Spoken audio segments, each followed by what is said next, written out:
Hey all, here OS Reviews. Earlier this year we checked out a MP3 player called the M4 and I was a big fan of it. It's constructed well, it actually runs on Android, has built-in Wi-Fi and Bluetooth, and also sounded quite decent for a budget DAP or digital audio player. Now you might be thinking, well, why do I need a MP3 player in this day and age? It's harder to answer than it once was back in the day when smartphones weren't prevalent. Something like this was really the only way you could listen to music and carry it around. However, a dedicated music player still offers advantages. For one, there is a very small percentage of phones these days which still has a headphone jack. And if you are an audiophile, highest resolution detail in their music, then something like this which retains a headphone jack, has a more powerful DAC inside or digital to analog converter, can drive more expensive, larger wired headphones, is still going to be the way to go. And also as a dedicated product, the battery life can last a little longer if you're just listening to music, since you're not really doing anything else with it. It's also going to be a bit more compact in the phone. So today we're taking a look at yet another model, and this one here is called the Z6 Pro. And this one is, I would say, mid-tier. It actually is selling right now for about $100. Now, while doing research, I also stumbled across the same model sold under a different brand that's called the iGo / Moonlight Z6 Pro, but they're essentially the same player. And the iGo branded variant actually did release about a year or two back. So I suspect this is just a rebranded version of this, just at a slightly less expensive price. It is using a dual-core processor. The specific DAC it's using, the ES9000, claiming to support lossless audio formats like FLAC at near CD resolution. It does also have built-in Bluetooth, so you can connect it to wireless headphones as well, but that kind of defeats the purpose of having a high-quality DAC. You really want to get the best headphones that's wired connection for the highest quality. In addition, it is using Bluetooth 4.2, which is a little disappointing. I think they should really upgrade this to Bluetooth 5.0. Now, by default, it comes with 16 gigs of built-in storage, as well as a bonus 32 gig card in the box, although you can also use a different micro SD card to further expand the memory. The battery in here is rated at 1,500 milliamp hours. It claims to get up to 30 hours of playback time, but it's going to be shorter if you're using Bluetooth. So anyways, the packaging here is also a little interesting because this logo, if it seems familiar, probably be made from the same factory. They might actually be part of the same kind of white label company. On the inside, we have, of course, the player itself, but aside from that, there is a USB Type-C charging and data cable, a quick user guide. There is also a film or a screen protector that you can apply on the 2.4-inch display, included extra 32 gigabyte micro SD card. Here's the Z6 Pro itself, and it is, again, quite a hefty player. It is very utilitarian in terms of the build. It just feels extremely solid because it's constructed out of a single chunk of metal running across all of the sides, and then you have a glass sandwich on the front and the back. It has these super sharp corners, which perhaps if they were going for a more ergonomic design, they could have rounded off. Right now, it doesn't cut too much into your palms, luckily, because this side is at least tapered, but the top portion here can be used as a weapon. That's how sharp it is. It does look a little bit funny in my opinion. It almost seems like it has this side that is attached on, but it's permanently fixed.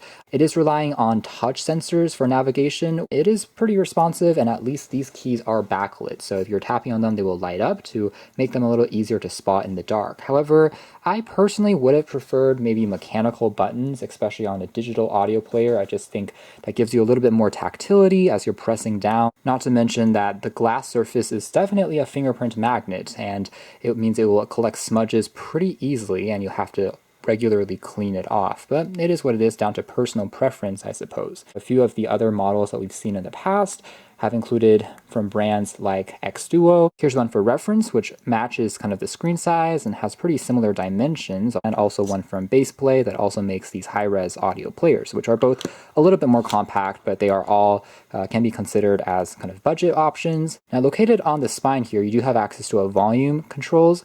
Otherwise, there's also a micro SD card reader slot, the Type-C port for charging and data. Top here features a power key, very tactile and clicky, and then there's two auxiliary ports.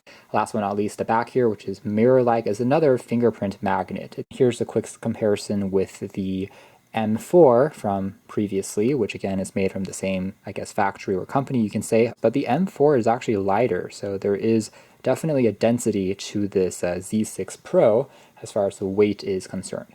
Display 2.4 inches is a TN panel, so it's not going to give you the most vivid colors or anything too crazy, but this is super bare bones as far as extra features are concerned. In fact, aside from music, you aren't able to use it to do pretty much anything else. There is no photo viewer. You can display cover art info, but you can't really use it to look at your own pictures. There's also no video player, so it's basically just music. There's also no FM radio on here, so all you're going to do is just read back the local files. Sliding left and right will take you into your currently playing music. Music settings on here allow you to change things such as an equalizer. You can go between a normal mode, bass, heavy, pop, jazz, unique, and also a custom equalizer. So in this mode, you can fine-tune the frequency range yourself, which is pretty convenient. Now, for some reason, out of the box, it comes stuck onto the unique equalizer, aka that's the company tuning the sound themselves. I just find this to be a little too bass heavy. In fact, it kind of rumbles a little too much, so I've found myself actually trying to use the neutral or normal more commonly. It feels a bit more comfortable, and the sound quality I personally think is best in that mode. Other things you can control under the music settings include repeating songs, fast forwarding controls. You can even change the balance, which is pretty neat. So you can make the sound skew more towards the left, the right, as you're using stereo headphones, which is not a feature that you'll find on many other players, I have to admit. Now here's also the full list of the supported audio codecs. That's kind of printed once again inside of this menu. So we can go back here, and the next option is the File Explorer to manually cycle through your files, and you can also take a look at the full list of settings on the device, so things like changing the language, connecting to Bluetooth wireless headphones. I just tap on a song, it does play back pretty quickly, and this is kind of the default view, has this vinyl background going on if there's no cover art being shown. It also tells you the sample rate, the format. This one here is FLAC, and tapping on the menu icon a few times will change it into displaying lyric information if you have that info embedded into the track, as long as the cover art info, but again, this particular song doesn't have that available.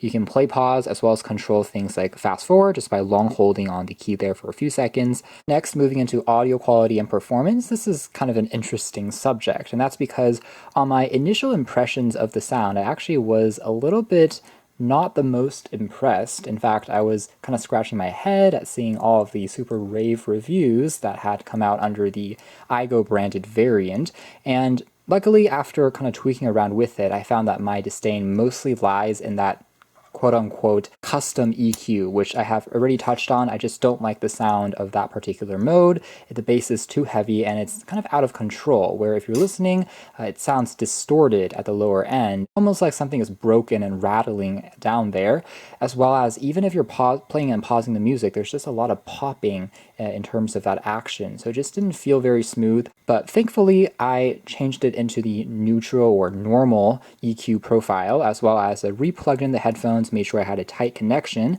and on my second listen I was a lot more satisfied. In fact, it's closer to what I would expect out of a high-res audio player. It definitely is very detailed compared to what you'll find on less expensive audio players. When paired with a FLAC or a lossless audio track, you definitely are able to discern all the delicate instrumentals.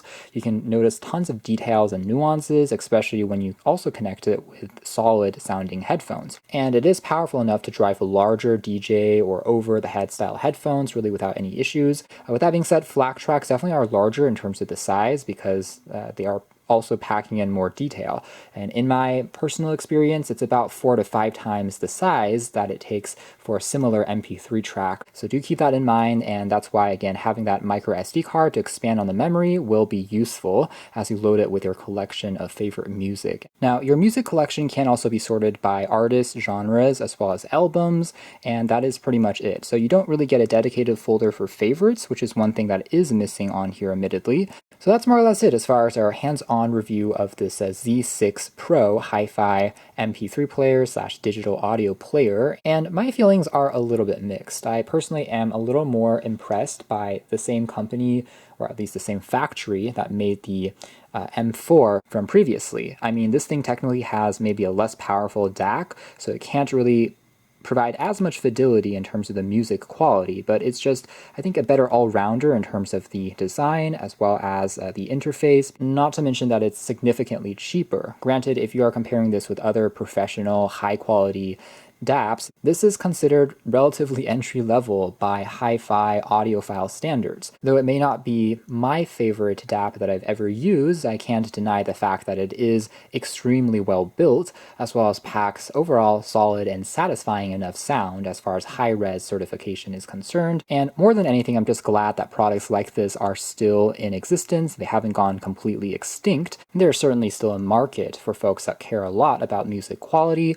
looking for something like this. You can check out more details if you're interested in the links down below. For now, that's been our video. Thanks for watching here at OS Reviews. That's been the Z6 Pro.